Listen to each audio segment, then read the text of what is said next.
This just in, JPMorgan, the largest bank in the US, has announced that it holds Bitcoin spot ETFs, something that many of you may be a little bit surprised about to hear. But nonetheless, they do, despite what Jamie Dimon believes. And we're going to talk about that today. So welcome back to the Block Hash podcast channel.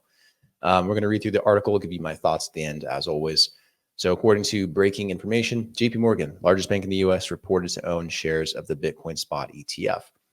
Approximately $1 million worth of the Bitcoin spot ETF. Not that much for the biggest bank in the US, but still, exposure is exposure.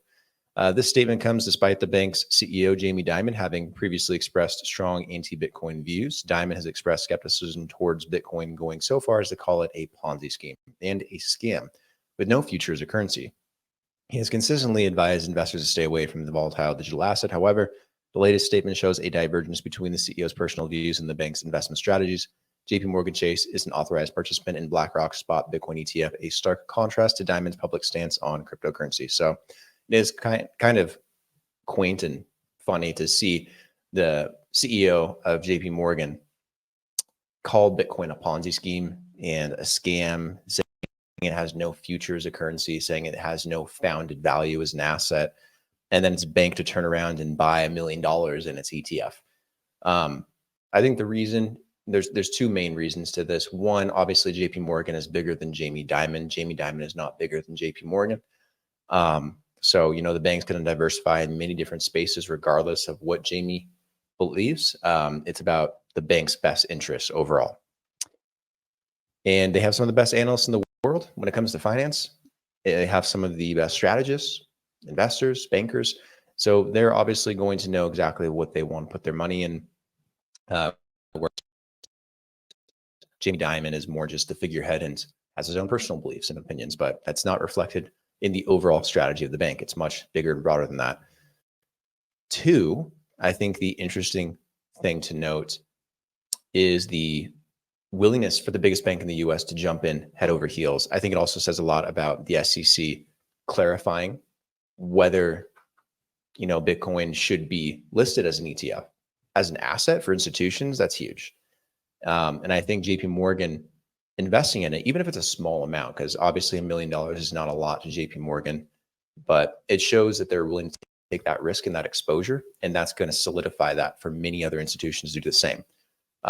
So they're just kind of leading in this industry. They're getting exposure. It's going to encourage other institutions to get exposure, and that'll just, catapult into a downhill snowball. It'll just continue building over the next few years as we progress further and further towards, adoption for Bitcoin. The question will be for other assets like Ethereum. There's a spot ETF up for grabs here next week, whether the SEC decides to approve it or not. And that'll be very key too. We need to find out whether or not that gets approved. And, that'll also be very critical. Will JPMorgan buy some Ethereum ETFs too? When they do that, it's legitimizing. It's one thing to create a spot ETF for Bitcoin. It's another to buy it and to trade it. And Bitcoin has seen a lot of success with that. So would we see the same success with Ethereum? My gut says yes. But again, all the action we're seeing around Bitcoin, we need to see around other crypto assets if we want the institutional support. And we want to see these ETFs succeed in other financial products down the line. So this is good news, not overly shocking or surprising news.